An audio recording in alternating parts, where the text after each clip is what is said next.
ಸಕ್ರಿನೂ ಬೇಕಾಗಿಲ್ಲ ಮೈದಾ ಹಿಟ್ಟು ಬೇಕಾಗಿಲ್ಲ ನೋಡ್ರಿ. ಮಸ್ತ್ ಅಂದ್ ಸಿಹಿ ಶಂಕರಪಾಳೆ ಮಾಡಾಕ ಮೊದ್ಲೇಕ ಒಂದ್ ದೊಡ್ಡ ಬೊಗನ್ಯಾಗ ಒಂದ್ ಬಟ್ಟಲ್ದಷ್ಟು ಬೆಲ್ಲ ಹಾಕೋರಿ. ಅದಕ್ಕ ಒಂದ್ ಬಟ್ಟಲ್ದಷ್ಟು ಹಾಲು ಸೇರಿಸ್ಕೊಂಡು ಬೆಲ್ಲ ಹಾಲೊಳಗ ಕರಗು ಮಟ ಚಂದಾಗ ಕೈಯಾಡ್ಸ್ರಿ.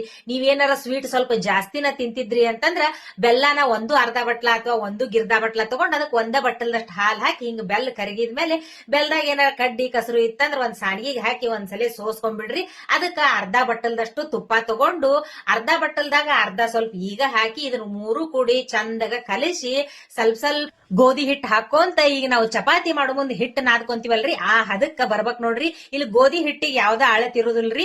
ಇದು ಎಷ್ಟ್ ಹಿಡಿತೈತ್ ನೋಡ್ರಿ ಅಷ್ಟು ಗೋಧಿ ಹಿಟ್ಟು ಹಾಕೋಂತ ಉಳ್ದಿದ್ ತುಪ್ಪನು ಹಾಕೊಂಡು ಚಪಾತಿ ಹಿಟ್ಟಿನ ಹದಕ್ಕ ಈ ಶಂಕರಪಾಳೆ ಹಿಟ್ಟು ಚಂದಾಗ ನಾದ್ಕೊಂಡು ಒಂದು ದಪ್ಪನ ಉಳ್ಳಿ ಮಾಡಿ ಚಪಾತಿ ಲಟ್ಟಿಸ್ದಂಗ್ ಲಟ್ಟಿಸಿ ನಿಮಗ್ ಬೇಕಾದ ಶೇಪಿಗೆ ಕಟ್ ಮಾಡ್ಕೊಂಡು ಕಾದ ಎಣ್ಣೆಗ ಕರೆದ್ ಬಿಡ್ಬೇಕ್ ನೋಡ್ರಿ. ಈ ಲಟ್ಸು ಚಪಾತಿ ಸ್ವಲ್ಪ ದಪ್ಪ ಆಗಿರ್ಬೇಕ್ರಿ ಅಂದ್ರ ಶಂಕರಪಾಳೆ ಉಬ್ಬಿ ಮಸ್ತಾಗಿ ಬರ್ತಾವ್ ನೋಡ್ರಿ. ಗನ ಪಳ್ಳಾಗಿರ್ತಾವು. ನೀವು ಒಂದ್ಸಲ ಟ್ರೈ ಮಾಡ್ರಿ. ಮುಂದಿನ ವಿಡಿಯೋದಾಗ ಮತ್ತ ಸಿಗ್ತೀನಂತ್ರಿ.